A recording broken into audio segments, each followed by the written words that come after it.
Hello there, I'm Pittsburgh Pat, and I teach Dungeons and Dragons to kids and new players. And one of the hardest things to do is to find resources that are relatively inexpensive or free that we can use. And this is one that's free. I'll put the in the description below where you can find this PDF that I printed out here for free. And one of the great things, this is a great PDF. There's a lot of really good stuff in here. Well, one of the things I want to focus on today is magic because for kids, especially like elementary school kids, magic, the rules of magic in D&D 5e can be a little bit confusing and kind of hard and maybe a little bit like, is it an attack roll? Is it a save? Does the enemy have to have a save on a DC? How do I figure out my DC, my difficulty class? That could be a little bit confusing to some of the beginning players. So I like to leave magic open to like their imagination because what I teach, I'm trying to get them to use their imaginations off their screens, just like use their organic like ideas. So sometimes I think the magic system in this cairn is really good.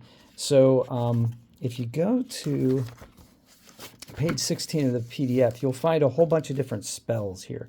And they're all described with just like 2 or 3 lines, which I think is awesome. And there's no real like rules to them, right? So it's not like, okay, you have to like roll in order for this to succeed. It just happens, right? So you could roll like a D100 in order to like figure out a random spell maybe.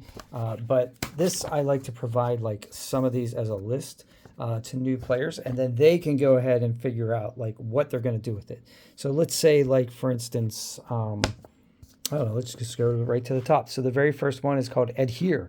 An object is covered in extremely sticky slime. So, a new player might think, okay, well, that's kind of weird. They could set a trap, maybe, like make the sticky slime somewhere on the ground or on a wall that somebody like passes by and it sticks to them. Or maybe it's an object that they throw at somebody and it sticks to them, and maybe it's a heavy object and it like hinders their ability to move quickly or something like that. So getting the new player to be able to imagine what they're doing with that magic, I think, is the key here. Here's another one, like just a very simple one: detect magic. You can see or hear nearby magical auras. So like if there's a magical object in the room, you automatically detect it. There's no spell slots. There's no like, you might want to make that rule, like you can only cast 3 or 4 spells per combat or something like that. Usually combat only lasts like 3 or 4 turns anyway, at least the way that like most D&D 5e scenarios play out.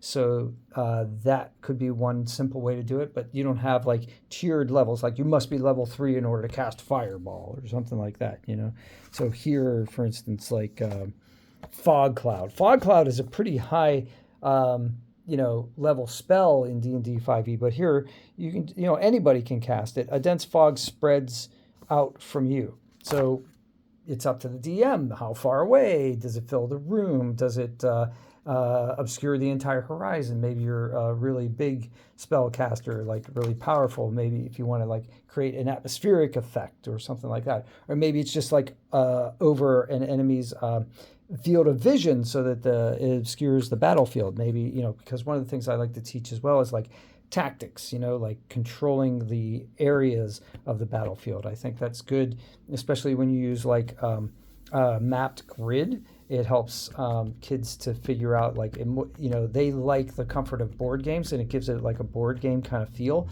while they're also using the role-playing element of the game too. So it's not entirely unfamiliar to them. Here's one that's just kind of silly. Knock. A nearby mundane or magical lock unlocks loudly. You need to open a door, you don't have the key, cast knock, and suddenly you're in. So I think that this is a great resource. I highly recommend it. And like I said, I'll put the link in the description below. This is free. You are able to give the author some money if you want to. And that's a good idea. And you can actually get like a bound copy of this, or you can just use it in PDF form, download it to your device, and then always have it with you. or just print these out for the kids, and that's what I like to do. It also has like a simple character sheet. I'll go through this a little bit more as a resource, but for those of us who are teachers, they don't usually give you a big budget to teach like, summer camp or after school or, at like different, community centers and that sort of thing. So it's nice to have these resources. And if you wouldn't mind pressing like for me, that helps me a lot. And of course, you can subscribe to my channel. That helps me a super lot. And we're over 15,000 subscribers now. So thank you very much for that. And I'm going to start a channel that's just this stuff. And when I do, I'll put a link to that in the description as well. So yeah, thanks everybody out there for supporting me all these years.